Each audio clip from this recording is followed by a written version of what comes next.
Let me see what this is. Mr. Franklin? Yeah. Hey, I got a delivery for you. Come on over. It's all cash. Come on up. Hey, Richie. I hope it's in small bills. Is it in small bills? No, change. Amigo. Hey, amigo. Amigo. Wait, man. Come back in 5 minutes. Okay, walk ahead. Come back Wait, man. Come back in 5 minutes. Okay. Mr. Kowinski? Oh, boy. God bless you, Richie. Kowinski. You know Mark Weston. Amigo. Amigo, rest. You know Mark Weston, the great playwright. Oh, how you doing, Richie Ornstein. Nice meeting you. Joe, where do you want me to put this? These are the tapes and everything. Leave it there for now. I'll go ahead and feel it. Okay, kid? Listen, you got to tape Richie. Don't worry. Richie is the #1 sportscaster and announcer, my producer from India. Good. Yourself? Richie, how are you? I've seen you in a lot of photographs. You are part of the archives of the world of nostalgia. Mr. Franklin. You know Mr. Franklin? Let me see. Of Kings. The King of Kings, the King of Broadcasting. We're going to have Joe Franklin up at John Jay soon. He's going to be going on the collegiate circuit as long as it's just around in the West Side area. There must be a lot of new colleges, but we're definitely going to have him on the circuit.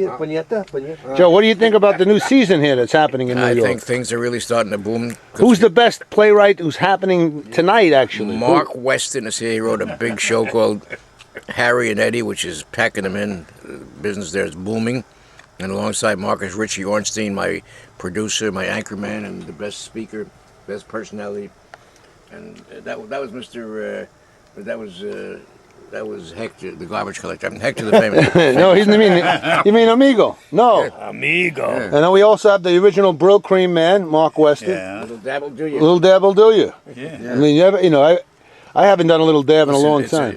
When Richie walks in your series, it's a very important moment. Get him on there before he's got to run. Let Richie say a few words about it. Go ahead, About Richie. Joe Franklin. I want to talk about my favorite subject, Mr. Franklin.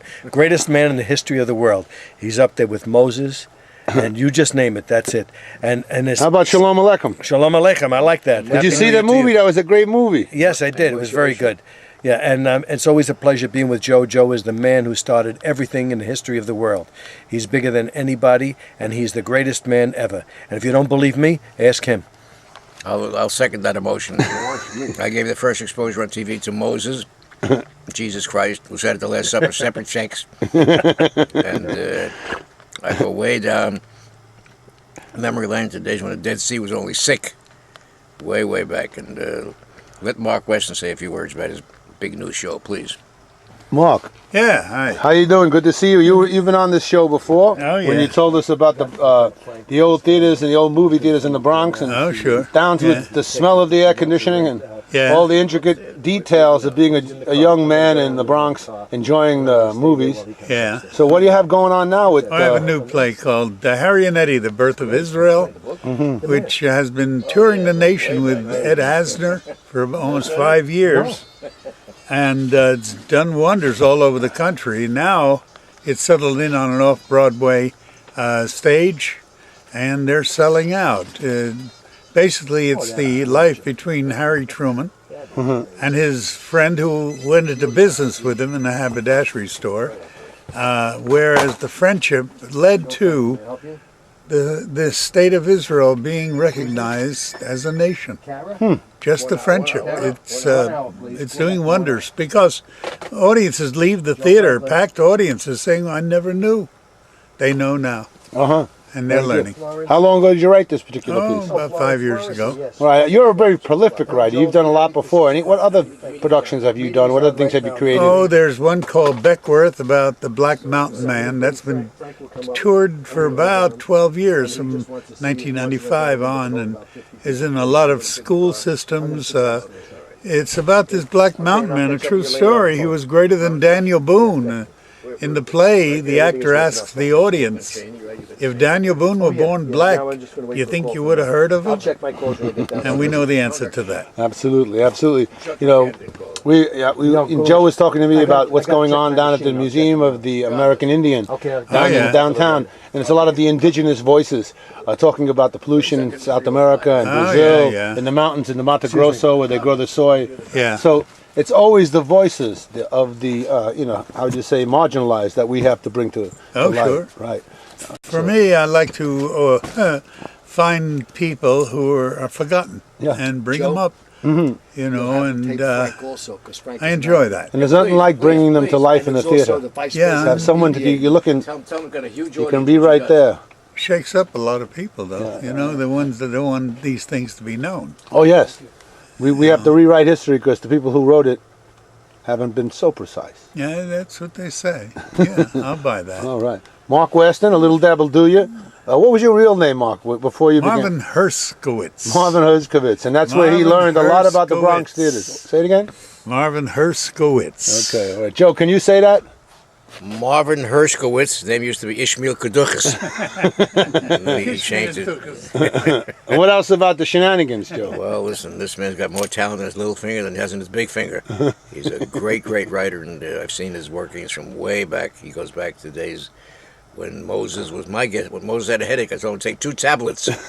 And he felt a lot better after that. So What's your favorite soup when you go to the restaurant? soup? Well, I asked the man in the nursing home, "Do you want soup or sex?" He said, "I'll have soup." No, he says, he says that he's a big fan of the Joe Franklin Show. You know, I did 43 years on TV. I had 500,000 guests, including Mark Weston and Richie Ornstein, and had 5 U.S. presidents. Had Ronald Reagan 5 times, Nixon, What you told me one time you had Johnny Rotten, or someone from this. Sid Vicious, Who else? and one more. I forget the last one. Sid Vicious. Sid Vicious, and it's the Ramones, right? Yeah, no, another guy with a funny name, Joe Cocker. Joe Cocker. Oh God, Joe Cocker. Who else? Say? Let's get this lineup again. So Joe Cocker, Sid Vicious, and Johnny Rotten. They were known as the Smiling Joy Boys. And That must have been a hell in the dressing room. I had Charlie Chaplin, I had John Wayne, I had Cary Grant, I had Bing Crosby twice, Frank Sinatra twice, but I never had Tom Reagan. I don't know why you've been avoiding me. all You those can't see. You know, I'm only on one side of the camera. You can occasionally see me, but you have to check the I'd archive. like to mention some of the things. You know, by the way, a good friend of mine, besides Mark Weston's Harry and Eddie at the St. Luke's Theater, which is a very limited engagement and is selling out every night, every matinee. A friend of mine named Rosa Antonelli is giving a concert at Carnegie Hall. Great pianist on October 15th at night. Hope you want to come that night. They'll be pretty well sold out. And I've got so many announcements to make. What about conversations with the Earth Indigenous Voices on climate change and pollution at the Museum of the American Indian? Is that correct? Yes, absolutely. What night will that be? It'll be That's going to be a continuous it's thing. ongoing. Right? Ongoing. And you have the web address there. Web address is www.nativeworks.si.edu. Yes, and we know that the Smithsonian Institute is directly connected to this. The voices of the indigenous people. And now at the George, how do you say that? Gustav Hay Hay. Center at the Museum of the American Indian. We've got many ongoing exhibitions and traveling shows and big events and got singers, midgets, and Irving Kaduchas and Moshe. And there's a picture of Obama in the lobby. Right.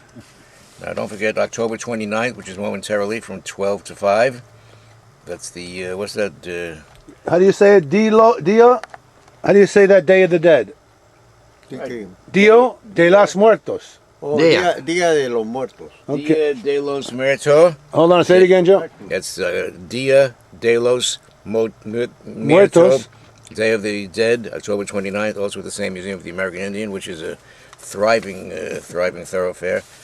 These are just some of the... Now, very important for those who love good music and good entertainment is the Lincoln Center at the opening of the Philharmonic... what's that word? And the Met, the Metropolitan Opera. Philharmonic and the Met. And But the best thing that you saw was the presentation of the new Broadway tunes. And the new tunes are, these new works are available Mondays at the Performing Arts Library at the At the Lincoln Center. Right, which I recommend most emphatically. I've been there twice, and it's a show that you will not soon forget. And let me grab the telephone. Go ahead, get it. It might be the phone. Hello? Yeah. Steve, you're gonna hear from Brad tomorrow. You're gonna work it out with Brad, okay, kid? Oh, Steve, many, you know, I'm half Scotch and half soda. Oh yeah, me too. But many more, Steve. And work with Brad on making it very simple for the masses, okay, kid? God bless. I'm looking forward to it, Steve. Be healthy, kid. You're the best. What do I want to say? Go ahead. Well, listen, this Sunday being Good Tuesday, I come before you to stand behind you to tell you a lot of things I know nothing about, but I do insist that you go to that museum of the American Indian. You have a really great time there, and it's worth the trip. Take the family. And it's free. It's free. It's on the house. And I can only say that I've got a good feeling in general about this TV show, which I've been on before, and I've got a big rating, big reaction last time. So, now listen, I got a very, very important man, former head of the PBA. Frank, come on. We're going to go upstairs right away, Frank. But Frank, this man's got a big TV show on. Frank, how are you? How are you? Welcome, welcome. Whatever's your Like a message. jury over here. That's it. No, it's see no evil, hear no evil, and speak no evil. Frank, whatever's your message to the world. Amigos, sit down, amigos. Amigo, siéntate. Whatever's your message to the world, say you're going to be talking to a lot of people. Anything about your plans, your Broadway show, anything. The man's name is Frank, is it? Frank Toscano. Frank Toscano. He's a former policeman. And what's your favorite food in New York City? Pizza. Pizza. We just had pizza. Did you? I'm going to have it tonight in Arturo's on Houston Street. Nice, nice. One of the best joints in the village. All right, you sit down. They have the piano player still in Arturo's? Oh, yeah. I used to play drums there. Really? I like that, but we used to hang around there. There was a film they did about a guy who used to live down the block on McDougal and Prince. His name was Katsamira Katani. He used to just hang out in the street and draw up pictures. Frank, do you have a reading you want to do eventually of a play? Yeah, tell us about it. Well, we're looking at. I did a play about the Stonewall riot. Right. And because I was there, and my partner Richie was there. Really? The night it happened, yeah.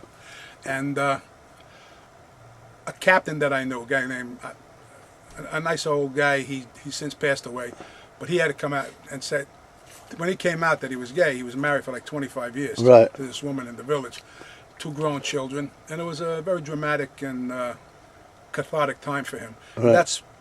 That's what the play's about. Him and his son. His son was a cop in the 6th precinct. So. And did this action take place during the Stonewall riots, or you were actually at the Stonewall riots? No, it took place about a year later. Really? He came out a year later? Yeah. We had the city wanted us to have dialogue sessions with the gay guys. Right. So the cops and the gays had to sit down in the 6th precinct. And talk. They weren't happy about this, but I'm sure.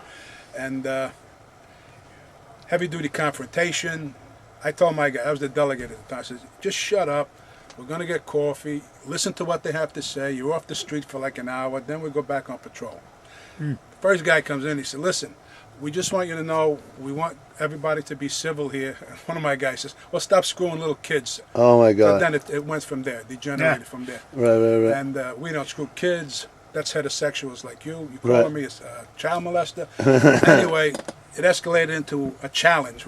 They challenged us to a game of softball, Leroy Street Park, for $200 and a keg of beer. Really? And we proceeded to whip their ass like 15-0. But I'm going to meet one of them in about a half hour at the Stonewall Bar, the president of the Stonewall Veterans Association.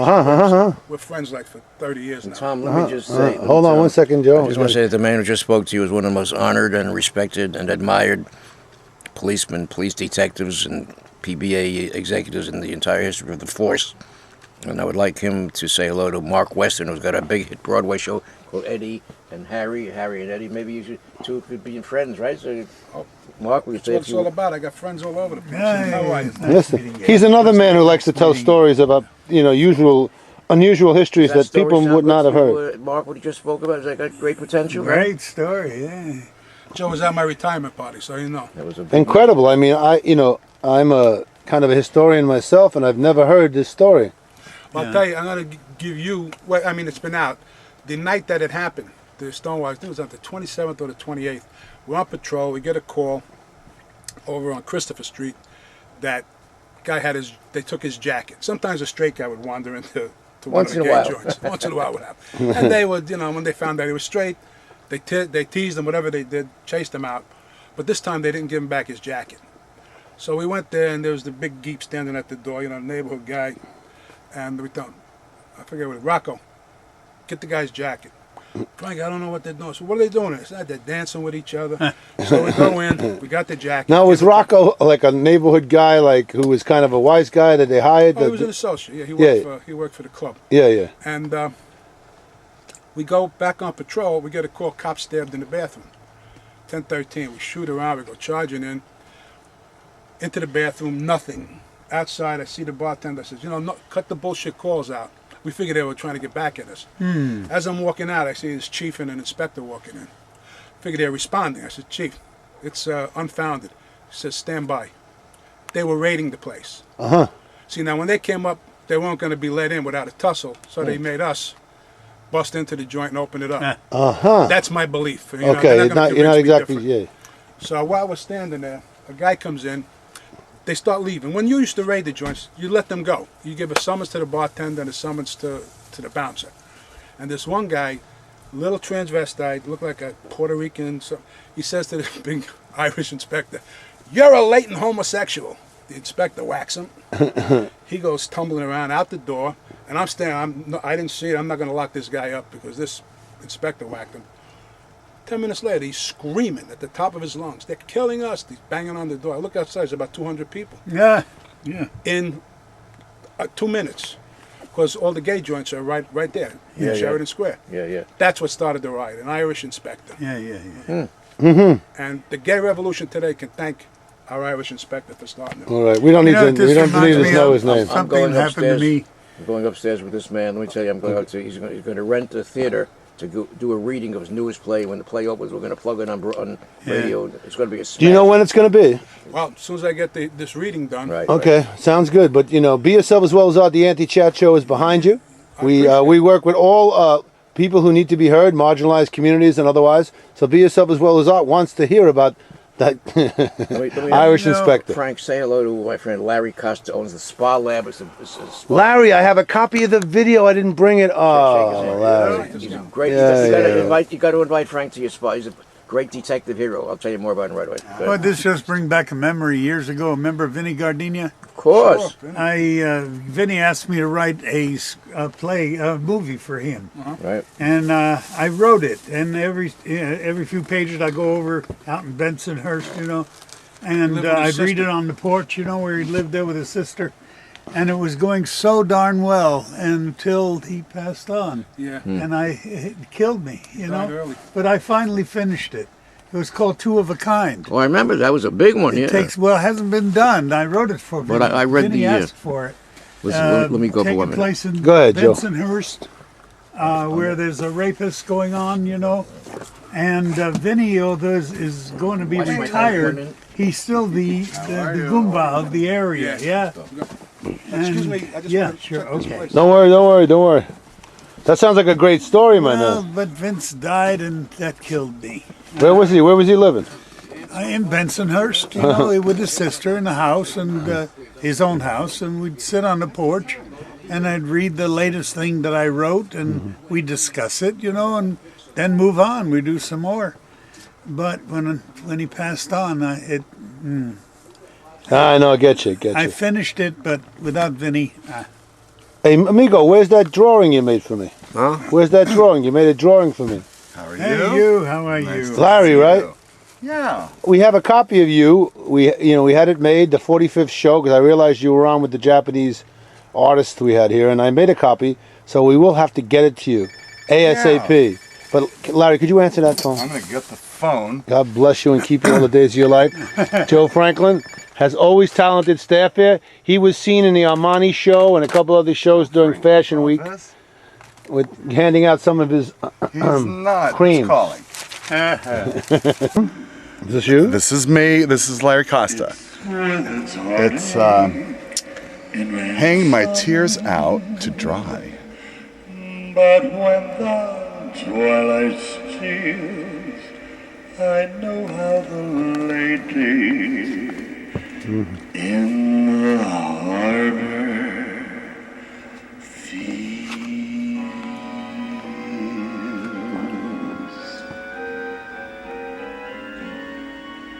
When I want rain,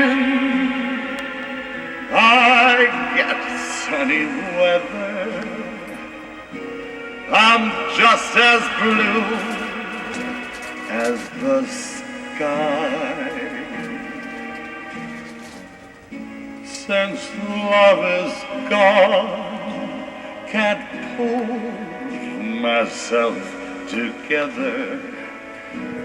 Guess I'll hang my tears out to dry.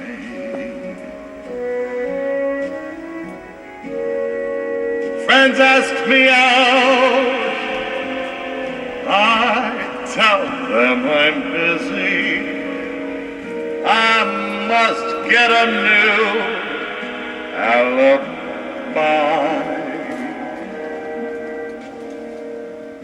I stay at home and ask myself, who is he? Yes, I'll hang my tears out to dry.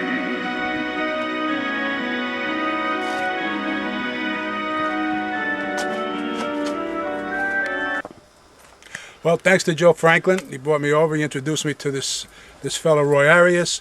And we have a location now to do the reading. And the reading is going to be done before the end of October. Mm-hmm. And anybody that's interested in getting involved in a nice venture, it's going to be fun, a little dramatic, and it's true. It's a true story. And you already heard a little bit about the true story. Yeah, But a little bit about it. And when you're a 25-year-old Korean War, about a 40-year-old Korean War vet who's a barber on Bleecker Street, you got to tell your wife Gemma that you're gay.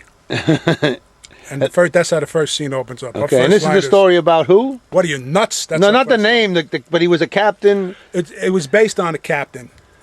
who was actually at the precinct during. He was a captain. He came out while he was in the department, Right. and then he retired. Mm-hmm. And I used him and my friendship with him and my knowledge of him You built around to that. create this character, Mike Mancuso. Right, and this is 1 year after the Stonewall riots. Yeah, about he came out. 1970. Yeah. And during the negotiations you guys were having, he kind of said, "Well, it's time for me to talk about this, I guess." Bob Cribby.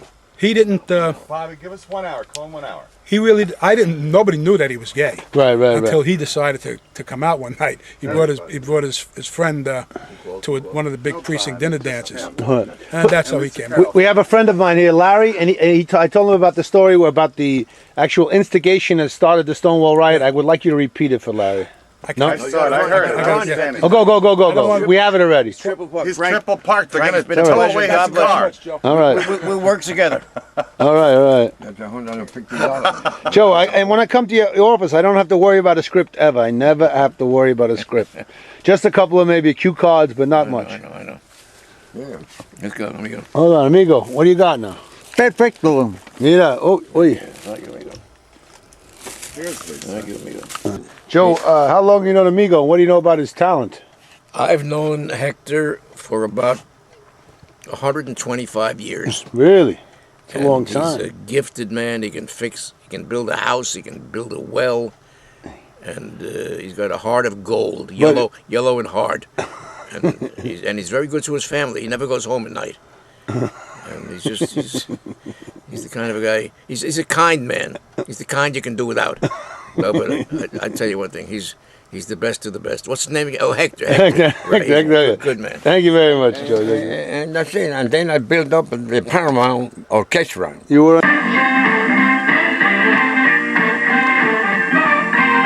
one of Joe Franklin's classic shows with the Jay Giles Band. Did you love that show, Joe? It's one of my all-time favorites. I never forgot it. They were in town for one day. They turned down David Letterman and came on my show for that one day only. And he offered them $75,000. He came on my show for nothing.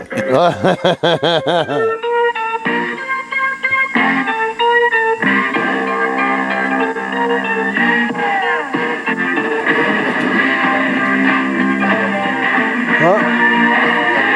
Oh, good.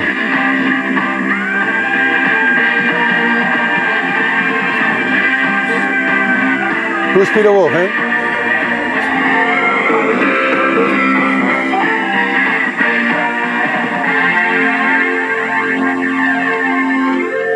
Watch.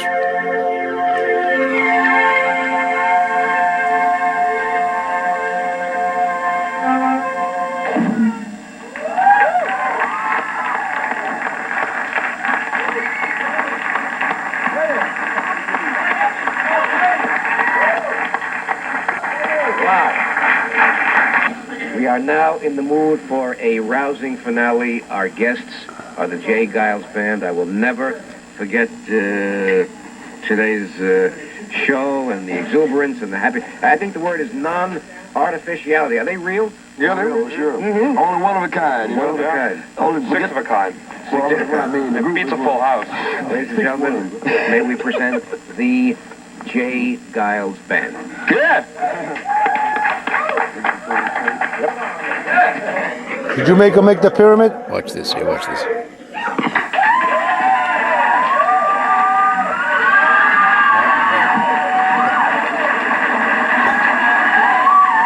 That was Martin Payne, Joe? Your sponsor, Martin Payne. It ain't just me. Oh, man, look at him.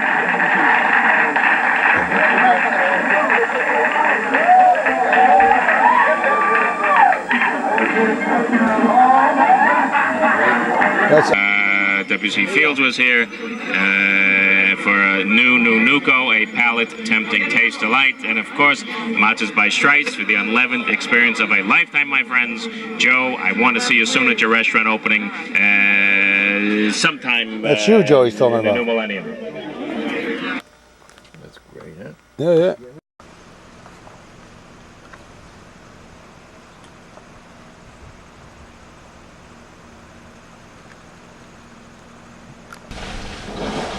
I got that. Shit. I got that. You did? Yeah. That's pretty wild. Well, here we are going through the Catskills, and one of the bridges is out. As a matter of fact, we're here on a construction site, so we might as well get out and look, huh?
Road work, as you see it.